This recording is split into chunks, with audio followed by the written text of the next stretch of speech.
Hello, bienvenue une fois de plus sur ma chaîne YouTube. Si tu es nouveau, n'hésite pas à t'abonner. Une fois que tu t'abonnes, laisse un commentaire pour suggérer une prochaine vidéo que tu aimerais que je fasse. Et aussi, partage ma vidéo, partage.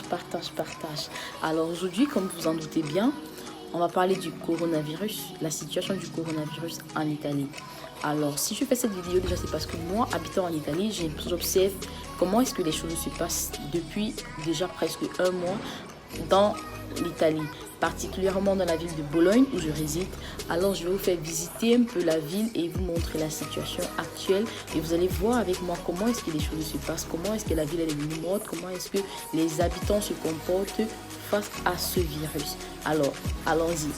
Alors, comme vous pouvez bien le constater, nous sommes en pleine saison du printemps. C'est-à-dire que beau temps, tout est beau, on a la régénération des plantes, on a les arbres qui sont très jolis et l'environnement qui est très beau. Mais malheureusement, avec le coronavirus, nous ne pouvons pas bénéficier de ce beau temps. Mais je vais vous partager un peu ce que j'ai pu capturer de la ville de Bologne pendant cette situation de coronavirus.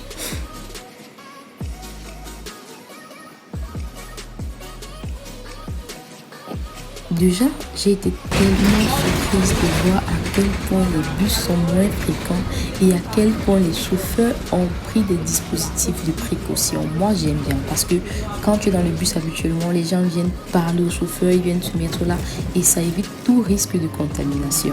Et c'est comme ça pour tous les bus de la ville et les arrêts bus sont également vides. Il n'y a personne, les bus sont pratiquement vides parce que les sorties sont autorisées uniquement à ceux qui travaillent et aussi en cas de force majeure, autant pour moi.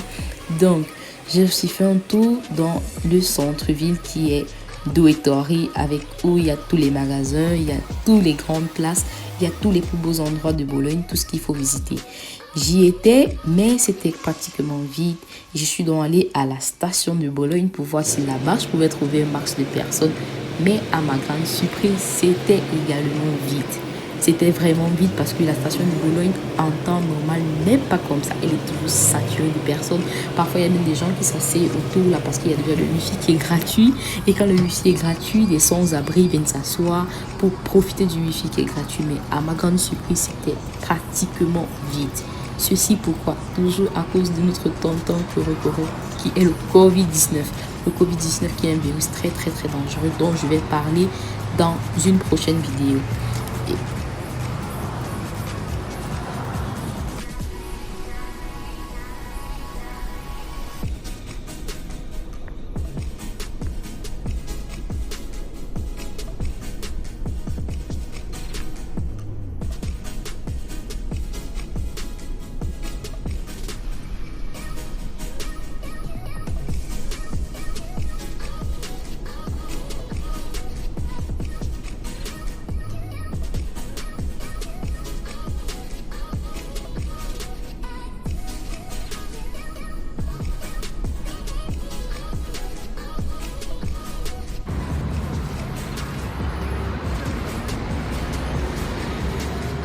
Après avoir fait un tour à la station, je me suis rendue dans un coin pas loin de chez moi pour vous montrer cette rue particulièrement parce qu'elle est l'une des rues les plus saturées où les feux sont les moins constants. Mais à ma grande surprise, même pas un signe de voiture dans la place. C'était tellement vide. Après, j'ai fait un tour au supermarché le plus proche, la Lidl. Et le rang, mon Dieu, c'était catastrophique. Ça, c'est comme ça tous les jours, toutes les heures. Il n'y a pas un moment où tu viendras trouver le rang fini. Le paysage est tellement beau et c'est très dommage aussi pour les enfants qui ne peuvent même pas en profiter. Les parcs où ils ont l'habitude d'aller se regrouper pour jouer avec les parents, avec des amis, sont également vides. Même les parkings qui sont toujours plein à craquer. Il n'y a personne dehors. Personne, je vous assure. Moi-même, ces situations me dépassent.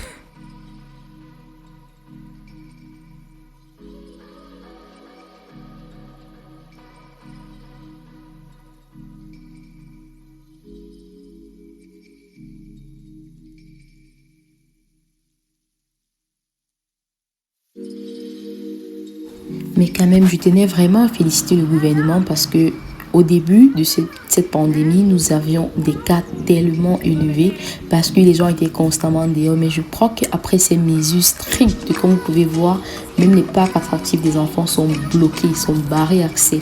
Les oiseaux qui habituellement recevaient de la nourriture par des personnes, aujourd'hui peuvent que se contenter du peu qu'ils recevront en route. Dommage pour eux.